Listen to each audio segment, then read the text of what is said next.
This is the first ever picture that I took in Estonia when I came here 8 years ago. This was my first day, and guess what that is? That is the timetable for the 3-number bus that goes from the Freedom Square to the university. Hello everybody, my name is Manan. Welcome to my channel. I have been living in Estonia for the past 8 years, and I have been making videos about my life here in Estonia, and for some reason people seem to really enjoy them. So today I thought, why not make a video about the differences between life when I first came to Estonia around 8 years ago and life now when I feel like I'm almost Estonian. Let's begin. So first thing is, of course, the cost of living. That has been a huge topic in my videos and also generally in the overall discussion concerning Estonia. So back in 2014, when I first came to Estonia, it was still relatively unknown and prices were still quite cheap. So I want to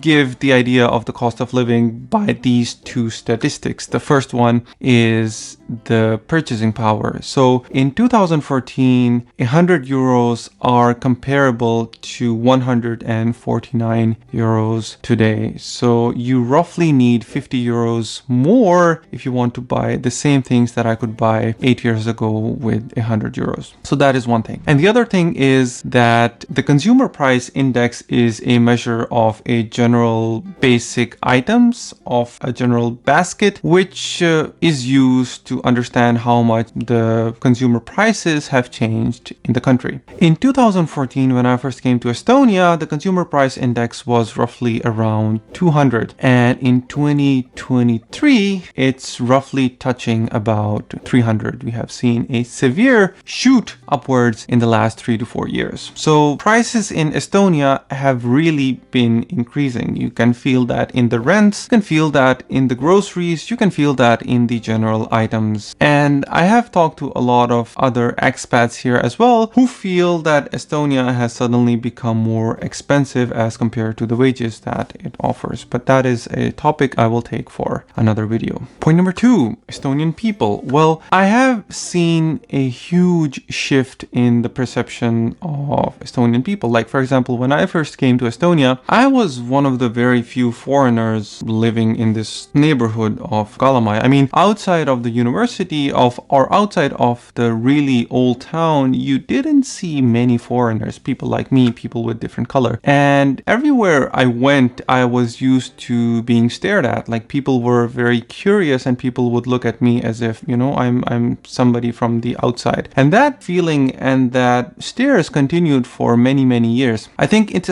only been in the last 3 to 4 years when there has been a really huge influx of other foreigners from other countries, and I have seen a gradual shift of people sort of accepting that there are, you know, other people coming to live here in Estonia. But more than that, overall, from a personal standpoint, I have felt that in the last 8 years, just for me personally, Estonian people have had a tremendous shift. I mean, I used to think that they were grumpy and they were cold and they wouldn't be extroverted at all. But now, whenever I am walking in my neighborhood, when I am walking around, people smile at me, people say hello to me. I think probably has to do with something because I have been here for such a long time, and that has sort of made people open. But that is a shift that I can feel personally myself a lot. Number 3, foreigners in Estonia. I mean, there was a time when I thought I was the only brown guy in this whole neighborhood. Like, I wouldn't see any colored person, like a black person or a person from India or Bangladesh or Sri Lanka or all these, you know, Eastern countries anywhere, like for weeks, months. And today, I mean, I see so many people all around, and there has been such a huge shift. There has been such a huge influx of people coming from the developing countries to Estonia, which is indeed welcoming, because then it means that previously it was really difficult to find specialty items, for example, spices or halal food or meat or stuff like that. But right now we have really good shops here in Tallinn which cater to all these requirements, and that is mainly because there are so many people coming here, and that in turn fuels the market. In the last prayer that I went to the mosque, I have seen there are so many people that people actually had to stand like outside the mosque to pray during the prayers, which means that there's a lot of people here. And back in 2014, it was probably half of the people that I see here right now. So there has been a tremendous amount of people that have come here, which is of course welcoming, because Estonia definitely needs skilled people, and that is why they have been calling so many people from abroad to work in these companies. Which brings me to the next point, which is the Estonian startup scene and the tech ecosystem. Back in 2014, I don't think Estonia had any unicorns. I mean, Skype was still well known, but in the past 8 years, we have seen the rise of Bolt, which is becoming an Uber competitor really fast. We have seen the rise of TransferWise, which is now known as Wise, become a unicorn, and then also, of course, the CRM platform, which is called Pipedrive. So the Estonian startup scene has really boomed in the last 8 years, and that is probably one of the big reasons why we have seen such a huge influx of foreigners coming to Estonia. I mean, one of the reasons is that these startups, they need people, and it is easier for them to get people from South Asian and these developing countries, because if you want people from the US or from Germany or from Western Europe, then they will require much higher wages as compared to people from these developing countries. That is one major reason why you see such a huge influx of foreigners in Estonia. And then the next point is infrastructure and buildings. I mean, back when I first came to Estonia in 2014, the neighborhood that I live in, Kalamaja, it still used to be considered sort of like a ghetto. I mean, it was still being developed, but you would still see homeless people and all that. But I mean, the area of Kopli that is a little bit ahead of Kalamaja was still a pure ghetto, and people would still be scared of going there. But right now things have changed so much. I mean, this area, Kalamaja, is now one of the most expensive places in terms of property. Kopli is fast becoming a really expensive place. Kopli right now today is at a place where Kalamaja was like 8 years ago. So there's been such a huge development. You see apartment buildings, you see plazas, and all these things being developed, and they are considerably expensive, and these developments would not have been possible if this area didn't have so much demand. And this brings me to the next topic, which is immigration and restrictions. So back then, Estonia was still needing many more people. I mean, majority of the people that were coming to Estonia were mainly students. And now I see that the focus has shifted from students towards skilled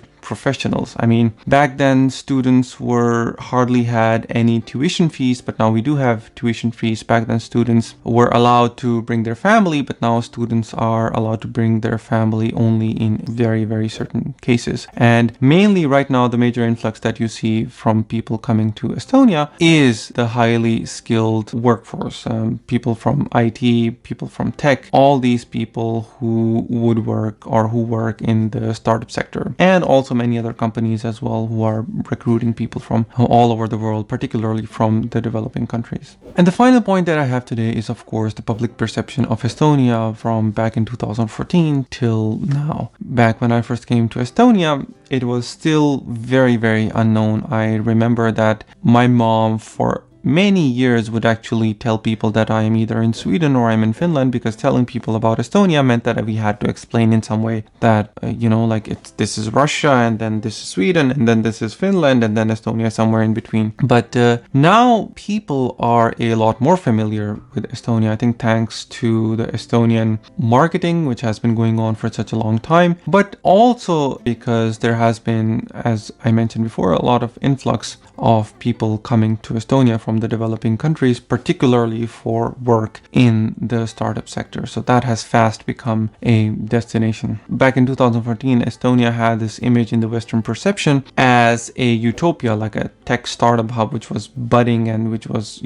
becoming a must-go destination for tech enthusiasts. But now the image suffered a setback, especially when EKRE came to power, which was the right-wing political party, which was coinciding with the rise of populist parties all over the world. But that, I think, sort of woke people up and created a balance between Estonia, what it really is, and Estonia as it is marketed towards the whole world. So that was my impressions of Estonia, about what life is really like in Estonia between 2014, the time when I came here, and to now in 2023. All in all, I feel that if it wasn't for Estonia, I wouldn't be in a place where I am speaking to you so openly, so freely, and so confidently. Estonia has, and its people and everything that it has contributed to me has resulted in me being able to advance my life and my career and my work, and to be in a place where I